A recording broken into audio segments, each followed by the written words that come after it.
Ceux qui connaissent le jour et la nuit de Brahma, durant chacun 1000 yugas, R, connaissent le jour et la nuit. Jour signifie évolution, projection, manifestation de l'univers. Nuit signifie involution de l'univers ou pralaya. Les mondes sont limités, autrement dit conditionnés par le temps. C'est pourquoi ils renaissent toujours. Le monde de Brahma est également transitoire, bien qu'il dure 1000 ères. Quand les 4 yugas se sont succédés 1000 fois de suite, cela fait un jour de Brahma. Et quand le même nombre de yugas s'écoule à nouveau, cela fait une nuit. Ceux qui peuvent voir et vivre ce jour et cette nuit de Brahma savent vraiment ce qu'est un jour et ce qu'est une nuit. La Surya Siddhanta parle de cette même division du temps. Selon elle, chaque yuga dure, Kali Yuga, 432 000 ans.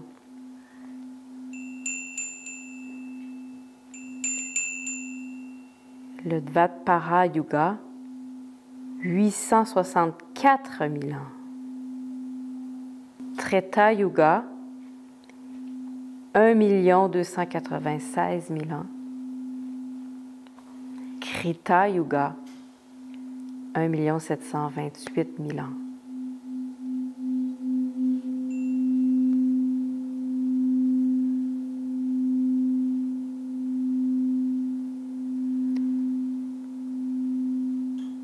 Ainsi, un Maha Yuga, composé de ces 4 yugas, dure 4 320 000 ans.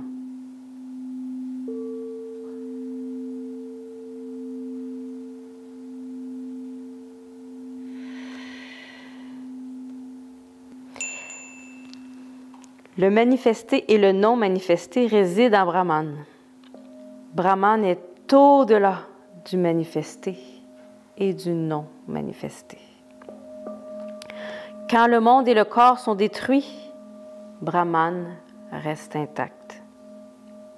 Les vagues montent et descendent, mais l'océan n'en est pas touché.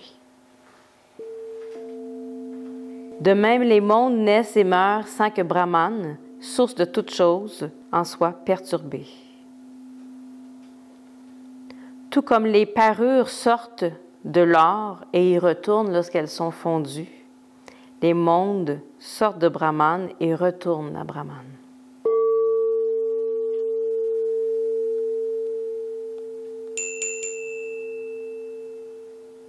L'or n'est en aucune façon affecté par les différentes formes qu'on lui donne, qu'il s'agisse de boucles d'oreilles, des bracelets pour les poignets ou les chevilles.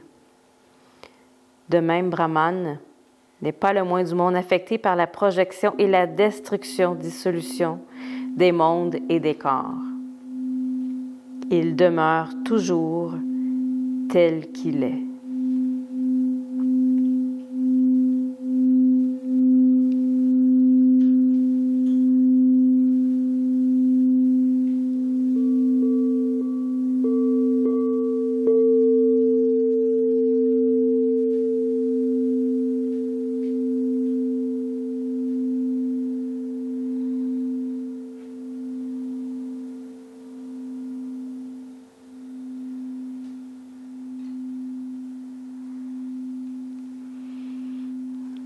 Grand texte sacré de la Bhagavad Gita,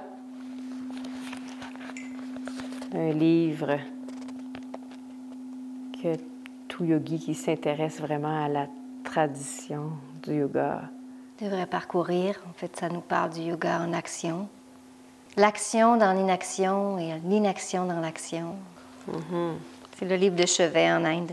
Nous avons choisi ce texte en intro d'émission pour l'épisode final de la série sur les cycles de la vie, parce qu'aujourd'hui, on veut aborder les grands cycles de l'humanité, des cycles qui nous dépassent, qui sont plus grands que nous, plus grands que le cycle de la vie individuelle, celui dans lequel on est incarné présentement. Plus grand que les générations, plus grand que les siècles, plus grand que les époques historiques, plus grand que les époques préhistoriques. On ouvre notre esprit sur des cycles très, très, très longs qu'on ne peut pas envisager, comme dit le texte. Qui sont là, qui existent, qui sont sous-jacents, mais c'est intéressant d'amener notre conscience à l'existence de ces cycles-là. Le cycle des planètes aussi, dans les galaxies, il se passe des choses. Il y a des cycles où une planète, une étoile a sa longueur de vie, sa mort. Que pouf, on ouvre la conscience, c'est un petit peu vertigineux, peut-être. En ce moment, on serait dans l'ère de Kali Yuga. C'est une ère difficile, c'est l'ère de fer. Et on s'en va vers l'âge d'or. On va y arriver. L'âge d'or, le nouveau monde, il y en a qui disent c'est l'ère du Verseau. Tout ça, ce sont des façons d'expliquer un peu qu'il y a cette compréhension qu'après une période plus difficile, les semences de l'esprit. Tu parles du Verseau, les semences. Moi, j'ai vu l'eau. Parce que Verseau, c'est aussi verser de l'eau. Puis la semence, ça lui prend de l'eau. Puis dans le texte, on parlait de l'océan aussi. Donc, moi, c'est mon lien avec l'eau. Et ça me fait penser au cycle de l'eau aussi. Il y a des grands cycles de l'eau. Tu sais, l'eau, elle circule sur Terre et puis elle peut geler dans un iceberg pendant des années. Puis après ça, elle dégèle, revient dans l'océan. S'évapore, s'en va dans les nuages jusqu'à on ne sait pas où, se recondense. Ça fait des milliers d'années, tout ça. Il semblerait que l'eau, elle est sur Terre depuis 4 milliards d'années, je pense, qu'avant, il n'y en avait pas. Moi, j'ai entendu dire aussi, c'est peut-être toi qui m'as fourni l'information, qu'il y a de l'eau aussi en dehors de notre voûte terrestre, qu'il y a de l'eau dans d'autres planètes, sur d'autres planètes, dans l'univers. Fait que c'est ça, il faut se rendre compte qu'on est dans un grand mouvement. Alors, j'avais envie de chanter le chant Gayatri, qui est un mantra très, très, très ancien. Ça serait le plus vieux connu de l'humanité. Donc, encore une fois, des chiffres qui nous dépassent. C'est le mantra d'or, le mantra que la conscience intellectuelle, notre blabla, là, les livres, illumine notre esprit qui, lui, est connecté avec tout. À la maison, on vous invite à venir prendre ce mudra-là. Les pouces ils sont repliés vers l'intérieur, puis on vient coller le petit doigt, puis l'autre doigt qui suit. Ça donne ça. On peut prendre ce mudra-là pendant qu'on va entendre le Gayatri. Un mudra qui favorise l'acceptation des changements. La vertu de Kshanti.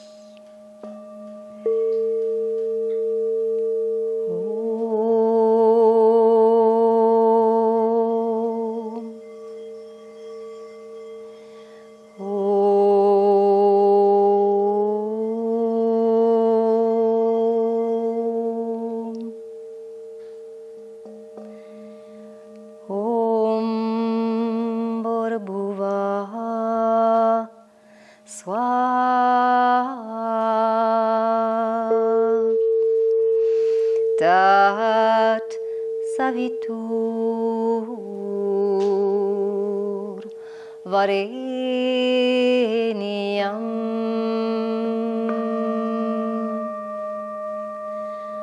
bhargo devasya divani diyo yo prachodayate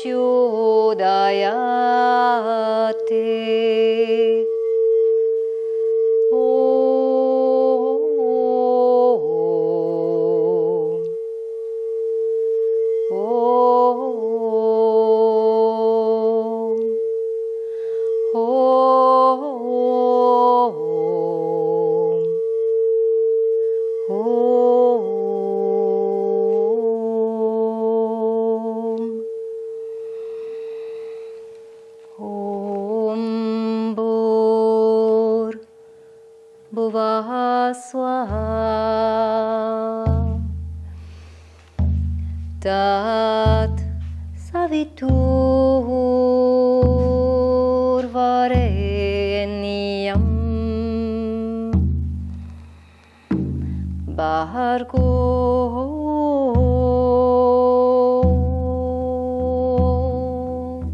Devasya dhimahi Dhiyo yona Prachodayate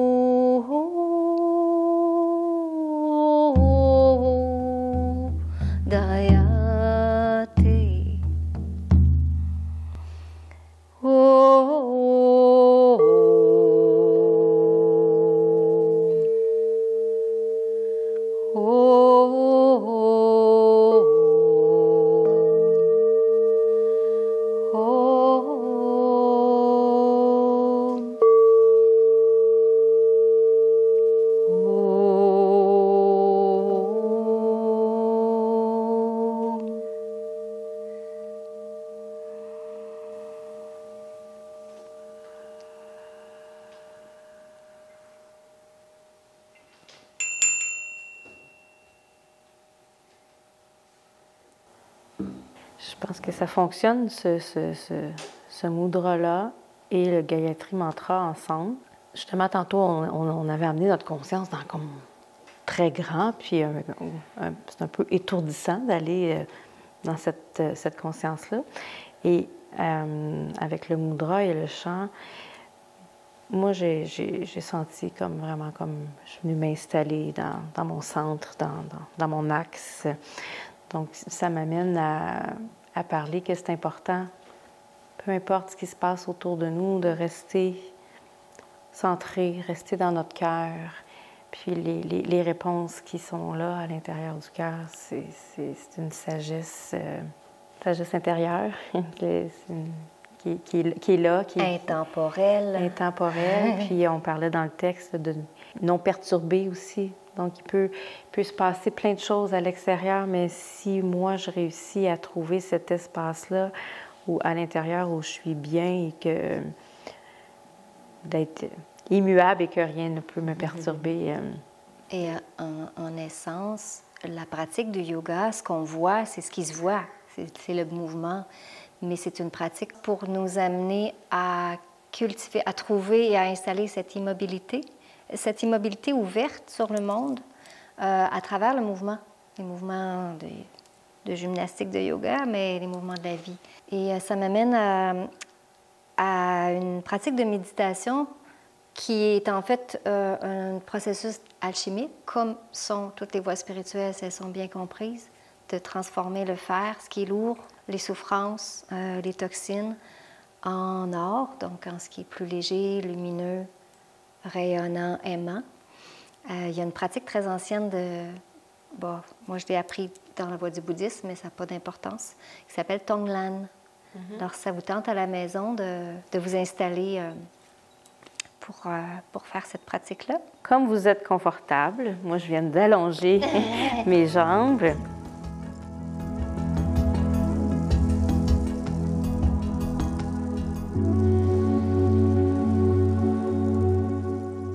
Je vous invite à faire cette méditation d'alchimie dans une position confortable. On imagine par notre main gauche, normalement c'est la main réceptive, tout le long du bras, toute lourdeur. On peut l'imaginer comme un nuage gris ou comme un goudron.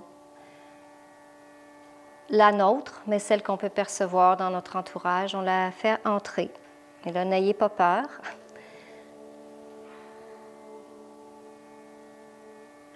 On la fait entrer dans le cœur. Le cœur, un peu comme une machine à laver qui tourne, qui est un vortex de transformation. Ce n'est pas mon cœur personnel, c'est le cœur.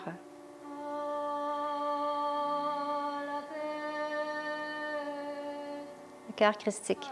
Donc ça rentre, ça tourne, ça se transforme.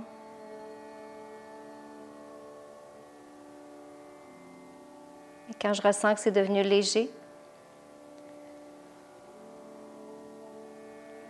par le bras droit, par la main, je redonne, en fait,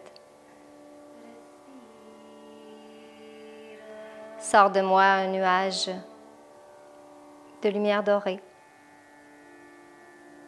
de tendresse, de compassion.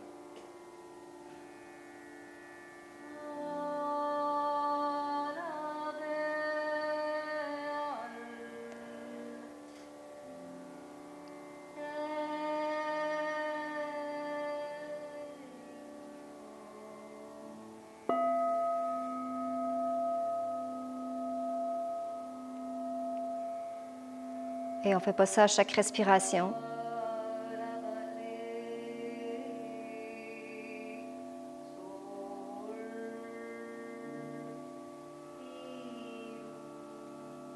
Quand on est prêt, une autre fois, on inspire une masse lourde. On laisse le cœur alchimique, le cœur universel,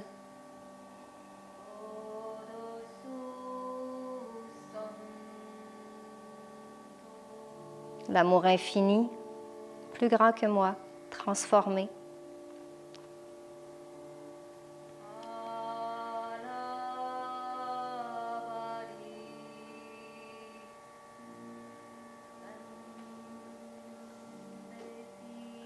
Et je devrais le sentir dans mon corps, une légèreté ou un sourire, quand la transformation est faite.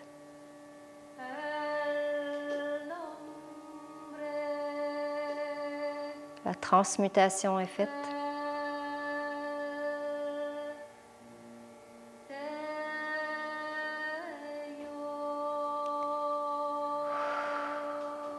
J'expire et ça repart dans le monde sous forme d'amour, de lumière dorée.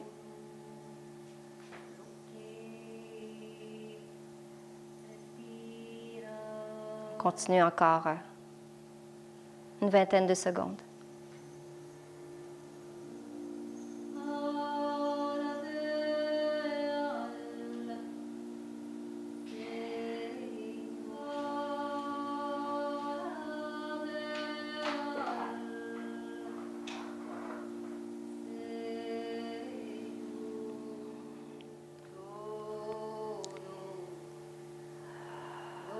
Alors après avoir offert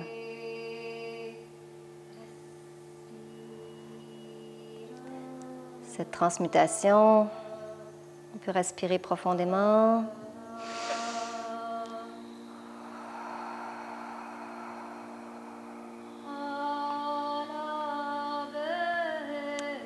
On peut ramener les mains au cœur.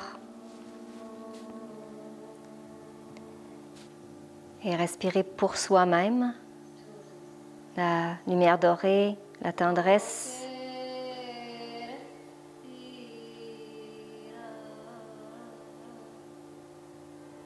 Si on a besoin, on peut se reconnecter à un gourou, une source d'inspiration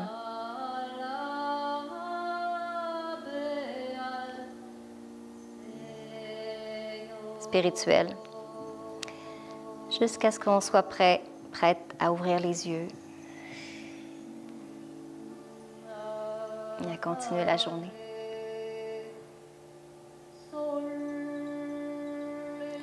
Bye.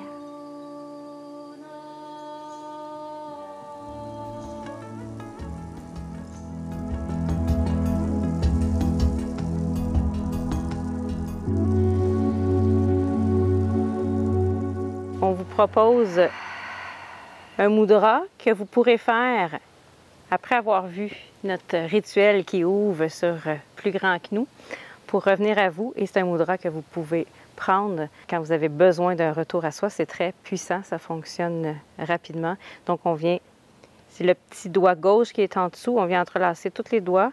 Les 2 pouces sont joints ensemble vers le bas et les 2 doigts index vers le haut. Un retour au point zéro après être allé dans tous les cycles. On va dans le non-cycle, la partie qui est immobile, immuable. Uttara Bodhi, un mudra qui cultive la maîtrise de soi. Merci d'avoir été là tout au cours de la saison. Merci Amrita de m'avoir accompagnée dans cette aventure. C'est un grand plaisir. On se laisse sur ce beau rituel.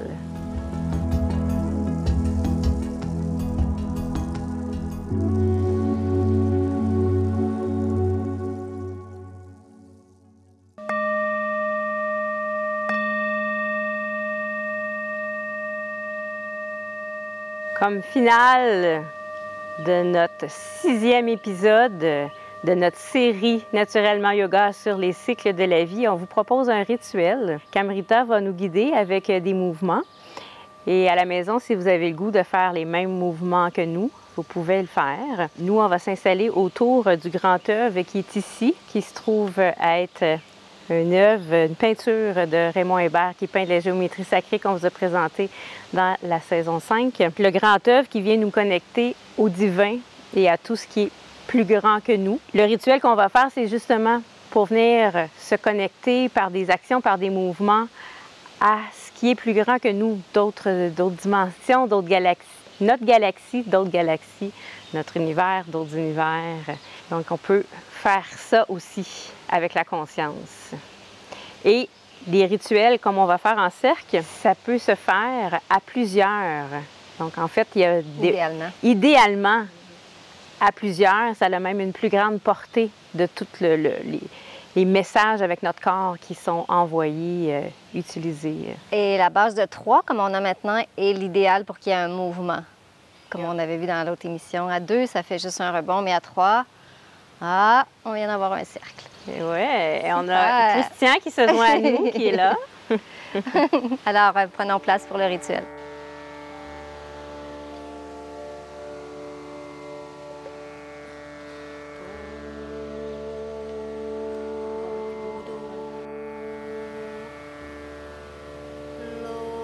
Inspire.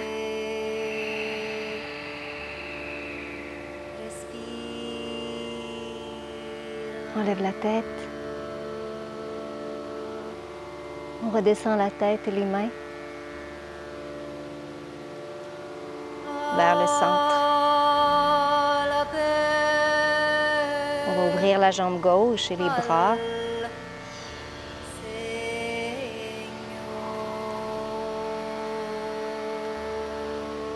Et on va marcher, croise, ouvre, croise, ouvre, croise, ouvre. Et englobe cette conscience.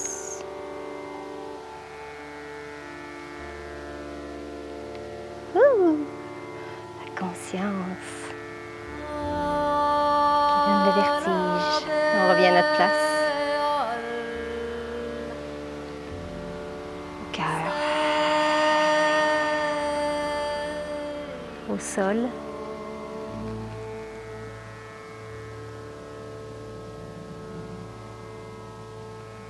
Et avec des petits mouvements, on monte l'énergie.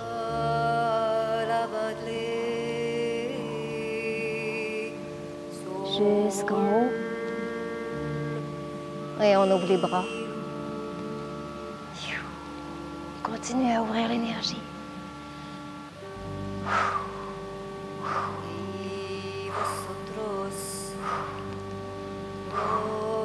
Ralentis.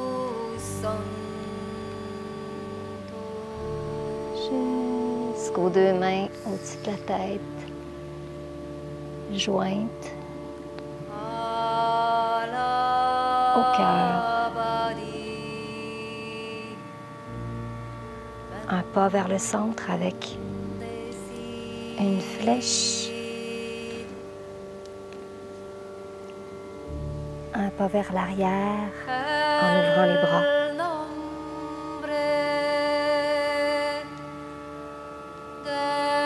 Et la même chose.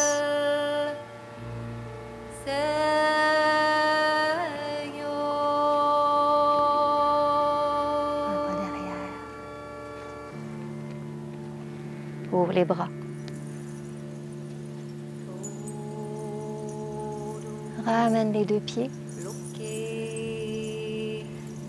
Et on ouvre la paume droite, l'autre vers le bas. Et on va tourner.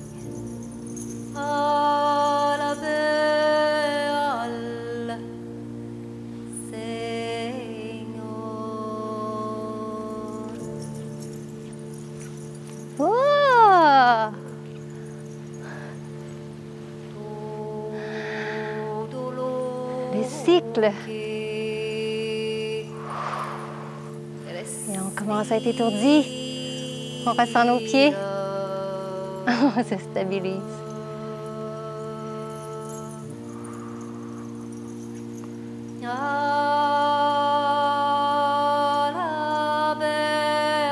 Main au cœur. Et on va ouvrir les bras et les jambes. Connecte avec les mains et ramène. C'est le tout et c'est tout.